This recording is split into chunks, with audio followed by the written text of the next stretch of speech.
Halo, apa kabar pemirsa? Bertemu lagi bersama saya Subki Abdul dalam Warta Parlamentaria. Kami sudah menyiapkan beragam informasi seputar kinerja dan kegiatan anggota DPR RI. Inilah Warta Parlamentaria selengkapnya.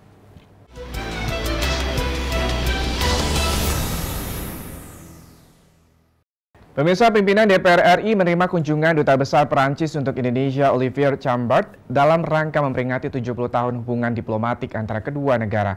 Selain mempererat hubungan bilateral, pemerintah Perancis dan juga negara-negara yang tergabung dalam Uni Eropa melihat peluang dan juga potensi peningkatan investasi di Indonesia. Wakil Ketua DPR RI Sufmi Dasko Ahmad baru-baru ini mengatakan, negara Perancis melihat peluang yang sangat bagus dan ingin mengembangkan investasi di Indonesia. Sama tergabung dalam Indo-Pasifik dan lalu kemudian negara Prancis sangat berkeinginan berinvestasi di Indonesia karena melihat peluang investasi yang sangat bagus di Indonesia. Pemerintah Prancis ya juga mendoakan supaya pandemi di Indonesia ini juga agak cepat landai, supaya investasi juga cepat masuk. Sementara itu, anggota Komisi 1 DPR RI Sugiono mengatakan, sejak awal pemerintah Prancis merupakan mitra dagang yang sangat kuat. Selain itu, banyak warga Indonesia yang mengikuti pendidikan di sana. Sugiono juga menyatakan, harapkan ke depannya kerjasama kedua negara semakin erat, serta investasi yang masuk ke Indonesia juga semakin berkembang. Banyak orang Indonesia yang sekolah, belajar maupun berwisata ke Perancis, dan mungkin itu mengalami penurunan sekarang karena pandemi. Kita berharap di masa-masa yang datang, hal-hal ini akan kembali ke level sebelum pandemi, dan mungkin juga kerjasama lain ya. Kita berharap akan banyak lagi juga investasi-investasi dari Prancis khususnya untuk Indonesia. Zikri dan Denus, TVR Parlemen, melaporkan. Kita beralih ke informasi selanjutnya. Angka penyebaran COVID-19 di Indonesia semakin meningkat seiring dilakukannya berbagai tes seperti rapid test maupun tes swab dan juga PCR yang dilakukan di berbagai wilayah. Langkanya alat tes cepat atau rapid test menjadi hambatan dalam melakukan pendataan secara cepat dan menyeluruh. Kementerian Riset dan juga Teknologi BRIN diminta segera memperbanyak produksi alat rapid test buatan dalam negeri untuk mempermudah kinerja pemerintah baik ke pusat maupun di daerah.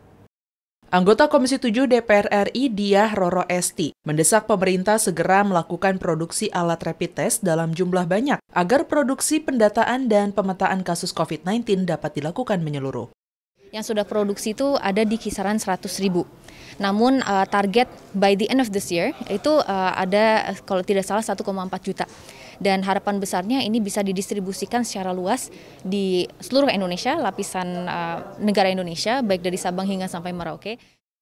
Diah Roro juga meminta pemerintah memberikan prioritas khusus kepada masyarakat yang berada di wilayah tertinggal, terdepan, dan terluar, mendapatkan kesempatan melakukan tes COVID-19. Dengan adanya alat rapid test produk dalam negeri, Diah Roro berharap pemerintah bisa menjangkau lebih banyak lagi masyarakat yang berada di wilayah 3T.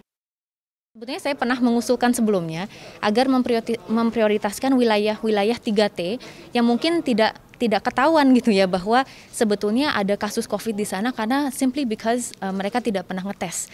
Ini sebuah terobosan yang akan tentunya kita perjuangkan di Komisi 7 beserta pemerintah juga. Fajar Ilhami dan Teguh, TVR Parlemen, melaporkan. Informasi berikutnya datang dari Komisi 11 DPR RI yang mengapresiasi kinerja kantor Bea Cukai Soekarno-Hatta yang berhasil menggagalkan upaya penyelundupan narkoba ke dalam negeri dan ekspor benih lobster ke Vietnam. Komisi 11 terus menilai pengawasan lalu lintas impor-ekspor di tengah pandemi harus diperketat. Ditemui dalam kunjungan spesifik Komisi 11 DPR RI di kantor Bea Cukai Soekarno-Hatta, Banten, Wakil Ketua Komisi 11 DPR RI, Eriko Sutarduga mengungkapkan, apresiasinya terhadap kinerja kantor Bea Cukai yang berhasil menggagalkan upaya penyelundupan narkoba dan benih lobster.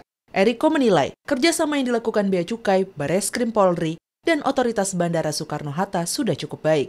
Eriko berharap Bea Cukai dan instansi terkait di kawasan Soekarno-Hatta dapat terus bersinergi untuk mencegah penyalahgunaan wewenang dalam proses lalu lintas impor-ekspor. Ini hasil yang baik, artinya kerugian akibat ekspor yang tidak sesuai dengan ketentuan itu bisa menjadi temuan dan tentunya bisa dicegah karena ini merupakan pendapatan untuk negara juga. Fungsi Bea Cukai kan itu juga dengan PNBP. Sementara itu, Direktur Penindakan dan Penyidikan Dirjen Bea Cukai Kementerian Keuangan, Bahaduri Wijayanta Bekti Mukarta mengungkapkan, temuan ini berpotensi merugikan negara sebesar 1,2 miliar. Wijayanta akan terus berkoordinasi dengan kantor karantina bandara, mengingat benih lobster membutuhkan penanganan khusus. Dan kami juga bekerjasama dengan Baby Lobster, karena Baby Lobster itu kan perawat makhluk hidup dan ini treatmentnya harus tepat. Sehingga selama proses ini kami juga akan titipkan dan kami gabung bersama dengan asosiasi untuk bagaimana penanganan dari Baby Lobster. Dari Provinsi Banten, Amita Pradita, TVR Parlemen, melaporkan. Jangan kemana-mana pemirsa, karena kami masih memiliki banyak informasi lain dalam Warta Parlementaria. Di antaranya datang dari asesmen pegawai tunjang kinerja Setjen DPR RI. Setelah jeda berikut ini.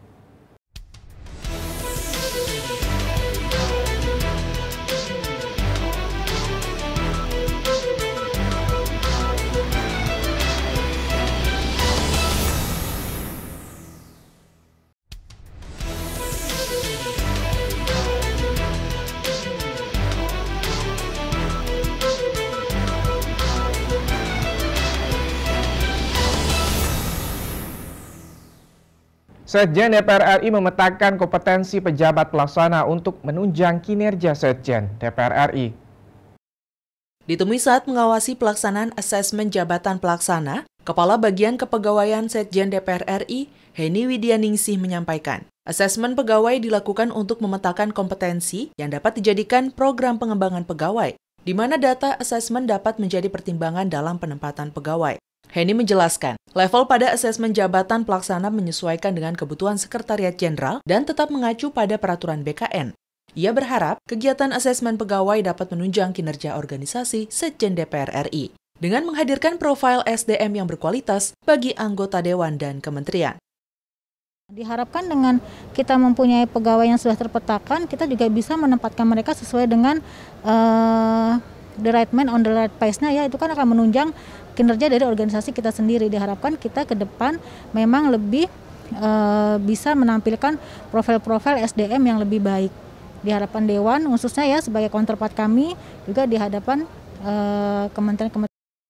Koordinator Project Assessment Center Ari Wibowo menyampaikan, metode Assessment Center adalah metode pengukuran kompetensi melalui multi-asesor dengan beberapa aktivitas simulasi. Setiap penilaian simulasi akan diintegrasikan untuk menjadi penilaian akhir peserta asesmen.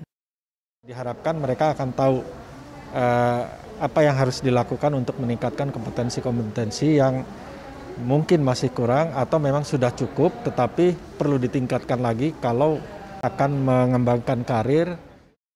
Helmi dan Bahir, TVR Parlemen, melaporkan.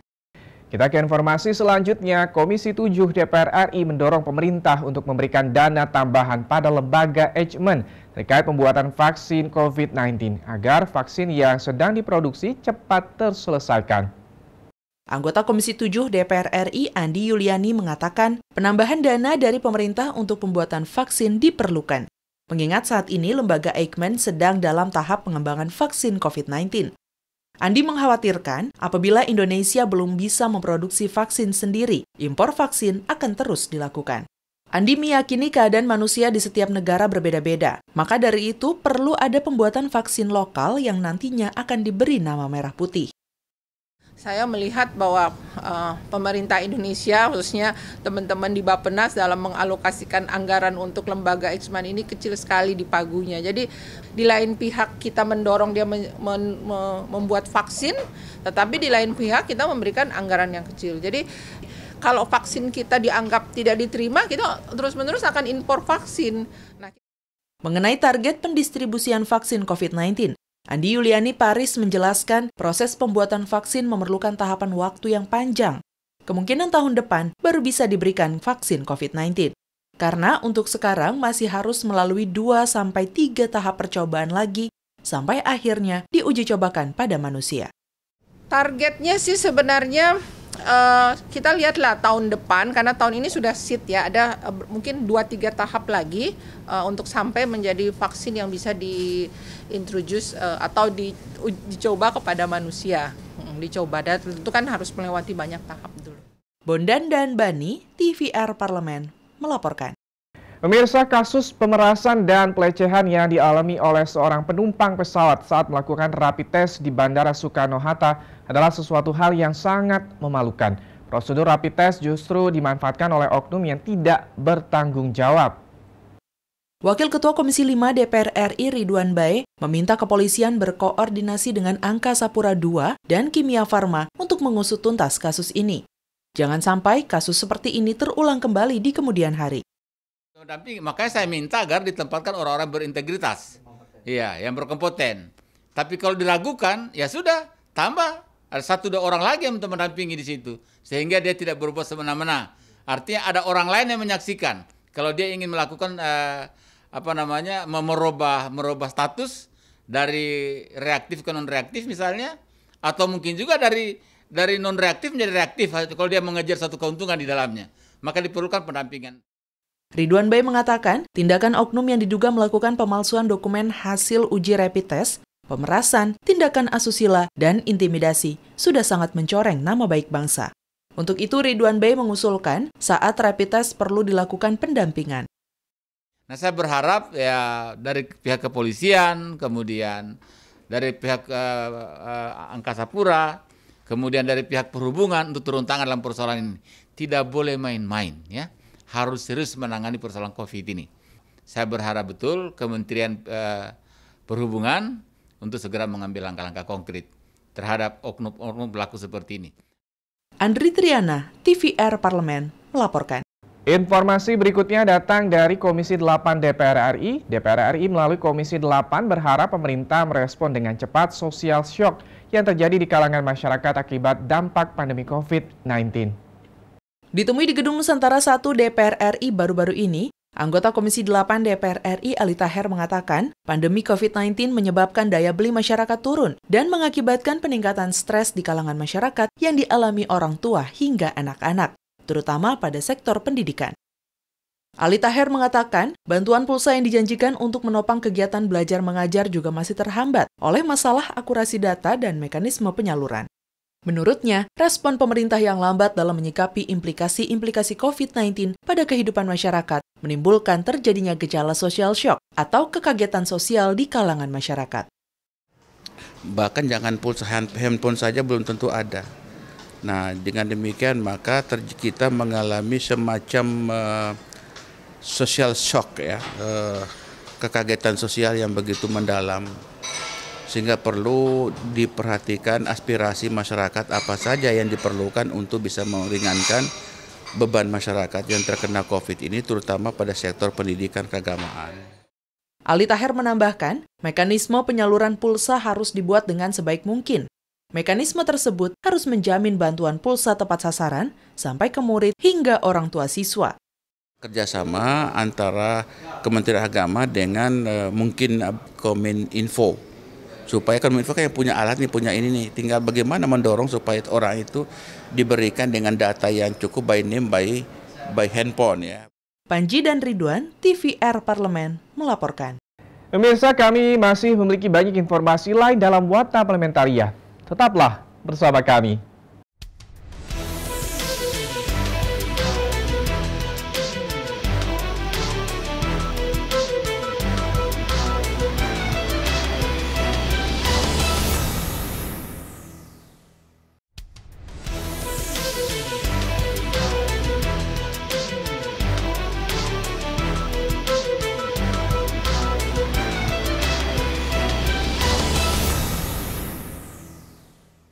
Kita beralih ke informasi selanjutnya. Komisi 2 DPR RI meminta pemerintah mengeluarkan peraturan pemerintah pengganti undang-undang atau Perpu Pilkada 2020 dengan aturan yang lebih tegas dan juga ketat terkait dengan penerapan disiplin dan juga penerapan sanksi terhadap pelanggaran protokol COVID-19 dalam pelaksanaan Pilkada serentak 2020 mendatang. Ketua Komisi 2 DPR RI Ahmad Doli Kurnia Tanjung mengatakan, ada peraturan dalam PKPU terkait teknis pelaksanaan Pilkada 2020 yang tidak sesuai dengan kondisi pandemi COVID-19. Untuk itu, Komisi 2 DPR RI meminta agar pemerintah segera menerbitkan Perpu sebagai dasar hukum Pilkada 2020 dengan protokol kesehatan. Juga nanti pengaturan jadwal di hari H, ada dorongan dari kita untuk bisa memperpanjang itu, misalnya sampai jam 15 sore dan kemudian diatur nanti jadwal kedatangannya berdasarkan undangan. Itu menghindari semua terjadinya kerumunan massa. Nah, hal-hal seperti itulah nanti yang kita harapkan muncul di baik itu di PKPU maupun nanti di Perpu yang kita dorong diterbitkan oleh pemerintah. Seiring dengan meningkatnya angka kasus COVID-19, anggota Komisi 2 DPR RI Agung Widiantoro meminta pemerintah tegas menerapkan protokol kesehatan terkait mekanisme pemungutan suara agar tidak menimbulkan kerumunan. Jangan sampai nanti pelaksanaan Pilkada tanggal 9 Desember ini menjadi klaster baru mewabahnya pandemi COVID. Pilkada 9 Desember jikalau memang akan tetap diselenggarakan, maka ada beberapa catatan. Tim Liputan TVR Parlemen melaporkan. Anggota Badan Legislasi atau Balik DPR RI mengatur penyederhanaan proses masuknya investor asing ke Indonesia dalam rancangan Undang-Undang Omnibus Law Cipta Kerja sehingga bisa menarik lebih banyak investor asing untuk mendirikan usaha maupun bekerja sama dengan pelaku usaha di Indonesia. Di Gedung Nusantara 1 DPR RI Jakarta, Hinca Panjaitan mengatakan rancangan Undang-Undang Cipta Kerja akan mengatur terkait kunjungan pra-investasi bagi investor asing yang ingin mendirikan usaha di Indonesia. Sehingga investor asing bisa mencari tahu bidang usaha yang potensial didirikan di Indonesia. Balik bersama pemerintah sedang mencari formulasi yang tepat terkait hal tersebut. Keleluasan atau kelonggaran untuk melihat, mempelajari, dan merencanakan, disebut pra-investasi. Nah, orang yang seperti ini diberi izin untuk masuk ke Indonesia, tapi hanya untuk pra-investasi saja. Sementara itu, anggota Balik DPR RI Firman Subagio mengatakan investor asing akan diberikan kemudahan visa secara online yang disertai dana jaminan. Nantinya dana jaminan akan dikembalikan jika investor tidak menemukan potensi investasi yang diharapkan. Untuk menjembatani pelaku UMKM nasional dengan investor asing, akan dibuatkan sistem informasi online berisi usaha-usaha masyarakat yang sudah terdaftar. Orang asing ketika masuk dia bisa buka nanti sistem itu. Nah, kira-kira ada PT Firman katakanlah. Nah, dilihat di situ track recordnya, laporannya, jenis usahanya, katakanlah begitu. Ferdian dan Domi, TVR Parlemen melaporkan. Warta Parlementaria kita tutup dengan informasi terkait dalam rangka mencegah pelanggaran protokol kesehatan dan menekan penyebaran virus corona dalam pelaksanaan Pilkada Serentak 2020. Anggota Komisi 2 DPR RI mendorong KPU merevisi peraturan KPU nomor 10 tahun 2020 sehingga terwujud Pilkada Serentak 2020 yang bebas dari COVID-19. Di Gedung Nusantara DPR RI Jakarta, Agung Widiantoro menjelaskan, revisi PKPU harus menjadi aturan ketat dalam pelaksanaan Pilkada Serentak 2020 dengan memetakan potensi masalah yang timbul terkait pelanggaran protokol kesehatan. Salah satu potensi masalah yang mungkin terjadi adalah kampanye yang bersifat mengerahkan massa. Melarang kegiatan-kegiatan yang sifatnya pengerahan massa. Yang perlu diantisipasi dalam waktu dekat ini nanti penetapan pasangan calon, pengambilan nomor urut, kemudian tahapan kampanye.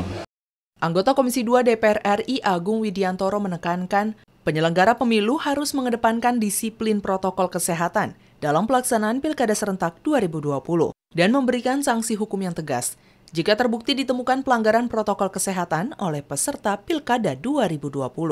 Salah satunya peringatan dengan keras, kemudian kalau tidak diindahkan nanti kelompok kerja akan merumuskan kira-kira sanksi apa yang akan diterapkan gitu.